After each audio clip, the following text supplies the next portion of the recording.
नव्हता. मला फक्त एक इंग्लिश लाईन, जेव्हा मी माझं सुरुवातीला करिअर केलं होतं त्यावेळेला मला एक इंग्लिश लाईन सुचत होती. ते मी मराठीत ट्रान्सलेशन सांगतो की जे आपल्याला करायचं आहे ते जर आपलं करिअर बनलं तर आपण खूप मोठा पल्ला गाठतो. ते करिअर आपल्या टॅगला नसतं, आपण घेतलेल्या सर्टिफिकेट्सला नसतं. आपल्या ज्या प्रतिभा आहेत, आपल्या जे करण्याची इच्छा आहे त्या आपण जाणून घ्या. त्याच्यामुळं आता जे डावरे सरांनी आता जे बोलले की आपला ॲटिट्यूड, आपला कल कुठं आहे हे जाणून घेणं सगळ्यात महत्त्वाचं आहे. असं नाही आहे की आम्ही IPS झालो, IAS झालो, आम्ही कधी अपयश बघितलं नाही. माझ्या आयुष्यात मी जेव्हा पहिल्या इंटरव्ह्यूला गेलो होतो वयाच्या 22व्या वर्षी आर्मीमध्ये SSB परीक्षा असते ज्याच्यामधून लेफ्टनंट या पोस्टवरती सिलेक्शन होतं आणि हे लेफ्टनंट म्हणून सिलेक्शन झालं की आर्मी जनरलपर्यंत आपल्याला पोचता येतं. त्या एक्झामला मी गेलो होतो. अलाहाबादला एक्झाम होती. 4 दिवसाची ती परीक्षा चालते. त्या परीक्षेमध्ये शेवटच्या दिवशी मी सायकोलॉजी आणि जनरल इंटरव्ह्यूच्या टेस्टमध्ये फेल झालो.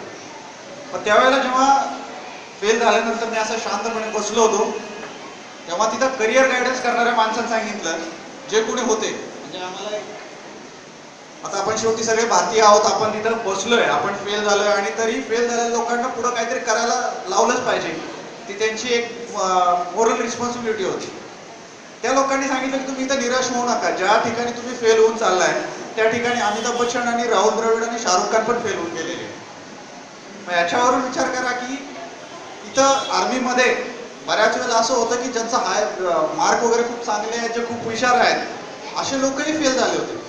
आणि ज्यांनी नंतर त्यांच्या फील्डमध्ये गेले, बरेच जण फिल्म स्टार झाले, बरेच जण नंतर क्रिकेटपटू झाले, प्रत्येकजण आपल्या फील्डमध्ये नंतर यशस्वी झाला. पण तिथं मग फेल का झाला? याचं उत्तर एकच होतं की आपला ॲप्टिट्यूड नव्हता, आपला कल नव्हता. आपल्याला आर्मीमध्ये जाण्यासाठी एवढा कल नव्हता. तर जे डावरे सरांनी आता सांगितलेलं आहे ते टेस्ट, जे सावंत सरांच्या डोक्यातून जी कल्पना आली आहे की ॲप्टिट्यूड टेस्ट फक्त 100 रुपयात करून मिळणार आहे, तर नक्की ती आपण नक्की करून घ्या, अगदी 100%. इथून पुढं करिअरमध्ये आपल्याला खूप खाचखळगे येतील, चढ उतार येतील, पण आपण सगळ्यांनी याच्यामध्ये यशस्वी होण्यासाठी सगळ्या संकटांना सामोरे जा, चांगला अभ्यास करा. आज जेवढी मला बक्षिसं दिसते ते बघून असं नक्की वाटतंय की संघर्षनगर परिसरामध्ये या सगळ्या शिक्षणाचं, सामाजिक मूल्यांचं चांगल्या प्रकारे जतन केलं जातंय आणि अशीच इथून पुढेही सगळे जण